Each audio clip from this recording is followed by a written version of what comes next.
ఇదే ప్రశ్న నేను అడిగితే దానికి ఒక థీసిస్ కూడా చెప్పిండు ఒక పాస్టర్. ఏం చెప్పాడు?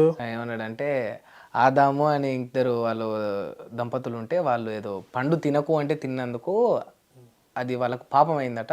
దాని కర్మంగానే మనుషులు క్రమేపీ పెరుగుతూ పెరుగుతూ తప్పులు చేస్తూ కులాలు మతాలు హిందూ మతం ఇవన్నీ సృష్టించుకొని అట్లా ఇవన్నీ ఏర్పాటు చేసుకున్నారట.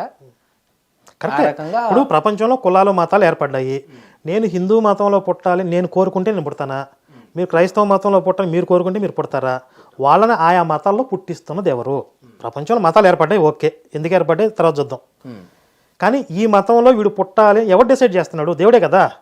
దేవుడే డిసైడ్ చేసినట్లు ఇప్పుడు మనిషే కదా. అంటే ఇప్పుడు నేను ఇంకో కొత్త మతాన్ని సృష్టించిన, ఒక కొత్త దేవుడి పేరు చెప్పి నేనే సింహాద్రి అనే నేను ఒక మతాన్ని సృష్టించి నేను కొత్త మతాన్ని పెట్టి ఒక కొత్త దేవుడి పేరు పెట్టిన. నేను పెళ్లి చేసుకున్నాను ఇద్దరు పిల్లలంటే ఇప్పుడు అది నేను పుట్టించినట్టు అవుతుంది, దేవుడు ఎట్లా పుట్టించినట్టు అవుతుంది ఆ పిల్లల్ని?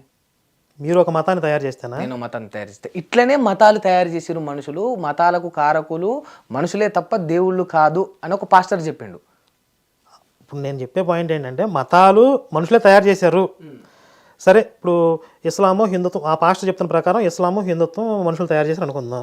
ఈ హిందూ మతంలో కోట్ల మంది పుట్టారు. ఎవరు పుట్టించారు వాళ్ళని? మనుషులు. ఇప్పుడు నేను అనుకుంటే పుట్టాను హిందూ మతంలో, మీరు అనుకుంటే పుట్టారా? మిమ్మల్ని బై బర్త్ హిందూగా పుట్టించింది ఎవరండి? జనరల్గా అంటే మనిషి జన్యు ప్రకారం పుడతాం కదా. ఇప్పుడు అంటే హిందూ మతంలో పుట్టించేది కూడా దేవుడే అంటున్నారా మీరు? మరి దేవుడు కదా. వాళ్ళని చెప్పమన్నాడు. పోనీ పాస్టర్ని అడగండి, సృష్టి చేస్తానది ఎవరు? మనుషులకి జన్మనిస్తాను దేవుడా అవునా కాదా అని అడగండి. మా దేవుడే అంటారు. ఇప్పుడు వాళ్ళు చెప్పేది ఏంటంటే పుట్టిన తర్వాత మా యేసు మతాన్ని నువ్వు నమ్ముకోవాలని. అది అక్కడికి రావాలి. అట్లా వచ్చిరా? ఇప్పుడు నమ్ముకోవటం అంటే ఇప్పుడు మా ఇంట్లో నేను పుట్టి పెరిగినప్పుడు నాకు అమ్మా నాన్నలు ఉన్నారు. నేను చిన్నప్పటి నుంచి వాళ్ళ అమ్మా నాన్న అంటారు. సడన్గా ఇంకెవడో వచ్చి ఇదిగో ఈయన నువ్వు నాన్న అని పిలువు, ఈయన నువ్వు అమ్మ అని పిలువు అంటే నేను ఎట్లా పిలుస్తాను వాళ్ళని? అలాగే నేను చిన్నప్పటి నుంచి పుట్టి పెరిగిన సంప్రదాయాలు రిలీజియన్ ఒకటి ఉంటుంది. సడన్గా ఇంకోటి వచ్చేసి నా మతంలోకి రండి అంటే ఇది ఫస్ట్ పాయింట్. అంటే మనం లాజికల్గా అనాలిసిస్ మీరు అన్నట్టే అప్లై చేసుకుందాం. సరే, ఇప్పుడు నిజంగా క్రైస్తవ దేవుడే ఉంటే జీససే ఉంటే ప్రభువే ఉంటే ఇంతమందిని ఎందుకు పుట్టించండు? మరి హిందూ మతంలో ఇన్ని కోట్ల మంది అని అంటున్నారు కదా. ఒక పాయింట్, అందరికీ సమానమైన అవకాశాలు ఇవ్వట్లేదు. సో అందరిని పుట్టిస్తే ఒకే విధమైనటువంటి స్థితిలో పుట్టిస్తే వీళ్ళందరూ అప్పుడు ఆ రన్నింగ్ రేస్ మొదలు పెట్టాలి. నువ్వు చివరికి యేసు మతంలో ఎవడు మిగులుతాడో వాడు నువ్వు రక్షించు, లేకపోతే ఏదో ఒక దిక్కుమాల రూల్ పెట్టుకో. అసలు బై స్టార్టింగ్ పాయింటే నువ్వు సమానమైన న్యాయం పాటించట్లేదు.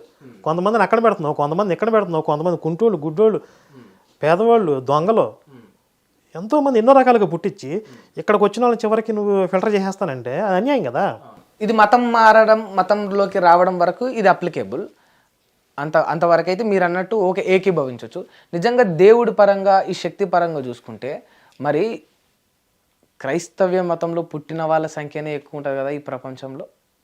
క్రైస్తవంలో పుట్టిన వాళ్ళ సంఖ్య ఎక్కువ కదా, మతం మార్చబడిన వాళ్ళ సంఖ్య ఎక్కువ ఉంటుంది. అంటే మీరు దేనికంటే నుంచి మార్చబడుతుంది మీరు అన్నట్టు. ఫస్ట్ పాయింట్, మీరు దేనికంటే సంఖ్య ఎక్కువ అంటున్నారు?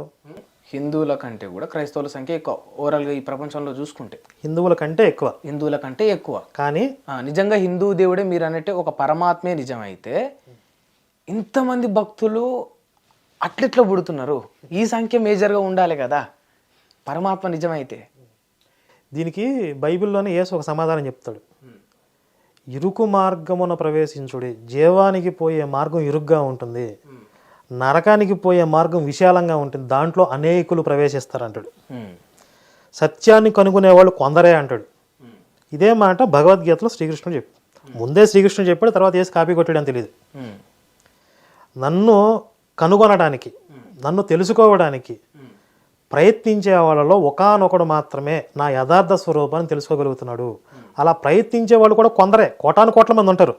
కానీ అందులో కొన్ని వేల మంది నన్ను తెలుసుకోవడానికి ప్రయత్నం చేస్తారు. ఆ వేల మందిలో ఒకడు మాత్రమే సక్సెస్ అవుతున్నాడు.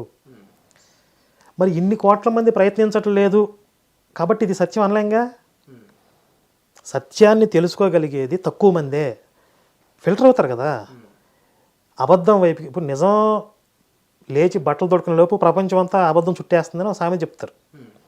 మీకు ప్రపంచంలో పర్టికులర్గా ఈ కలియుగంలో మోసాలు, అబద్ధాలు, కల్పితాలు ఎక్కువ వ్యాప్తి చెందుతాయి.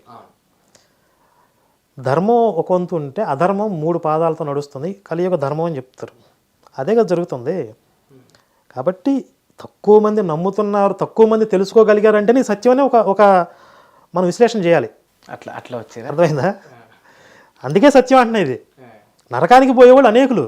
ఇప్పుడు సరే చెప్పండి, ఇప్పుడు వాళ్ళు అంటారు ఆ యొక్క బాప్తిజం తీసుకోకపోతే, యేసును ప్రభువుగా కొలవకపోతే నరకానికి పోతాడు అని. హిందూ మతాలను, హిందూ దేవుళ్ళను గౌరవించకపోతే, హిందూ దేవుళ్ళని నమ్మకపోతే మిగతా వాళ్ళు కూడా నరకానికి పోయే అవకాశాలు ఉంటాయా?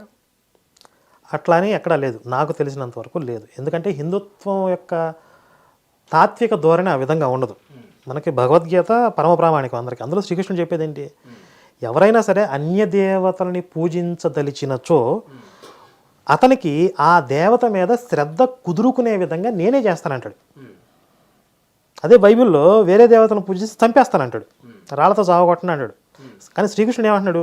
అతనికి ఆ శ్రద్ధ నిలబడే విధంగా నేనే చేస్తానంటాడు. మళ్ళీ అతను అక్కడికి వెళ్ళి ఏం కోరికలు కోరుతున్నాడో ఆ కోరికలు నెరవేరే విధంగా, అతనికి ప్రతిఫలం వచ్చే విధంగా ఆ దేవత ద్వారా నేనే నా యొక్క అనుగ్రహాన్ని ఇస్తానని కూడా చెప్తున్నాడు. ఓకే. అవి పూజిస్తే చంపేస్తాను అనే ధోరణి హిందుత్వంలో ఉండదు. ఓకే.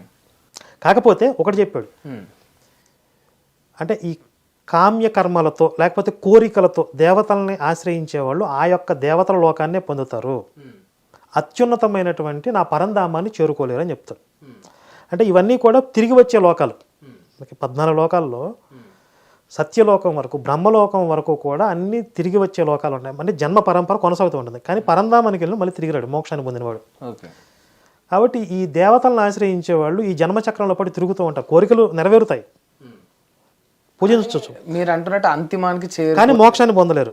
అది శ్రీకృష్ణుని పరతత్వాన్ని పట్టుకున్నప్పుడే. ఓకే. మోక్షం అంటే అక్కడే ఉంటుంది, అక్కడేం లభిస్తుంది? జన్మరాహిత్య మోక్షం అంటే ముక్తి. ముక్తి అంటే విడుదల. దేని నుంచి? ఇప్పుడు ఈ జన్మచక్రం అనేది ఒక జైలు అనుకుంటే ఈ జైలు నుంచి జీవుడికి విడుదల. ఇప్పుడు ఇది జైలు అన్నట్ట మనకు? నేను అడుగుతున్నా. అలాంటిదే, ఇంచుమించు అలాంటిదే జన్మచక్రం అంటే. మీకు ఇప్పుడు మీ అకౌంట్లో పాపము పుణ్యము ఇవేవో ఉన్నాయి, వీటిని అనుభవించడానికి, వాటిని జీరో చేయడానికి మీరు ఈ జన్మ తీసుకున్నారు. మరి ఈ జన్మ అయిపోయిన తర్వాత మీరు విడుదల అయిపోతారా అంటే మళ్ళీ కొత్తగా కొన్ని యాడ్ చేసుకున్నారు ఇందులో. మళ్ళీ పాపం పుణ్యం ఏదో ఒక మళ్ళీ క్రెడిట్ అవుతా ఉంటాయి. ఇప్పుడు పోయిన జన్మలో ఉన్నాయి, క్లియర్ చేసుకోవడానికి వచ్చారు. ఈ జన్మలో మీరు న్యూట్రల్ అయిపోయి జీరో మెయింటైన్ చేస్తే పోయిన జన్మలో క్లియర్ అయిపోతే మీరు వెళ్ళిపోతారు. కానీ ఇప్పుడు ఏం జరిగింది? మళ్ళీ కొత్తగా యాడ్ చేసుకుంటారు. ఈ కొత్తగా యాడ్ అయిన మళ్ళీ మీరు అనుభవించాలి.